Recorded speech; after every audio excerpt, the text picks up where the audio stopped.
after the first half? Just to go out there and enjoy ourselves. I think we were playing a little uptight, trying to make sure that every single thing was perfect. And I think that's when we were not at our best. So JB was just like, go out there, have fun, and play our basketball. I think everybody understands how important Donovan is to you guys and how talented he is. But his performance tonight, Right. it hasn't happened as much since the All-Star break.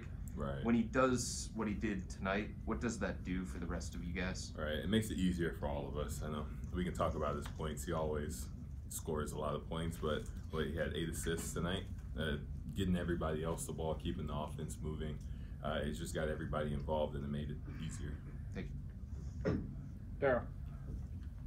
Jarrett, you guys found the mojo there in the third quarter. Right.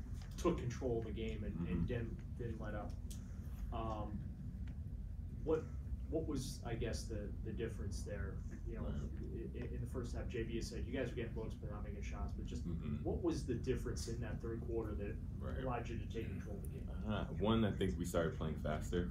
I think that opened up a lot of things for us, transition, all of that.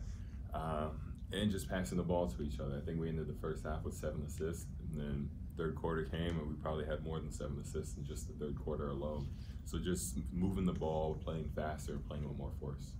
And how do you guys, with 2 games left, obviously a big game Friday night, but how do you, as a team, really kind of find it here in these last 2 games so you go into the playoffs on the trajectory that you feel you need to? I feel like we have to treat this next game like a playoff game. They're in the seedings where it very well could be a playoff game. So we have to lock in before the game, make sure that we get our film, take care of our bodies, do all that. That's a given. But when game time comes, we have to lock in and settle in on what makes us a good team and go out and play. Jimmy. Mentioned that you guys came out a little uptight. I think that was your word. Right. When that happens, why do you think that happens?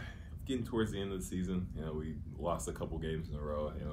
We want to go into the playoffs with high spirits. It just happens it happens to everybody when something's so right in front of you and you want it so bad. You start getting uptight about it. So we just gotta loosen up.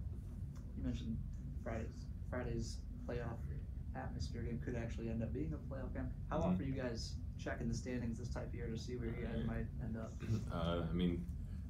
Me personally, I'm not checking it too much. I know probably everybody else is on top of it. I know our coaches are definitely on top of it. The Jumbotron is on top of it. I saw them put it up there a couple times. So I think everybody's locking in to see where we're going to be. It's just that time of year. One game could mean the whole difference in terms of how far you go in the off season. But yeah, I can't speak for everybody else. Nate. Hey Jarrett, when Donovan looks better and then he's feeling better, what does that do for confidence and morale in the locker room? It boosts it. You never want to see your teammates hurt or at least playing hurt. He didn't look like himself being out there a couple games ago, but I think some time off, some time away helped his body recover, helped his mental recover to come back and be the Donovan that we know. Does tonight change or boost your kind of belief that he can be closer to himself for the playoffs?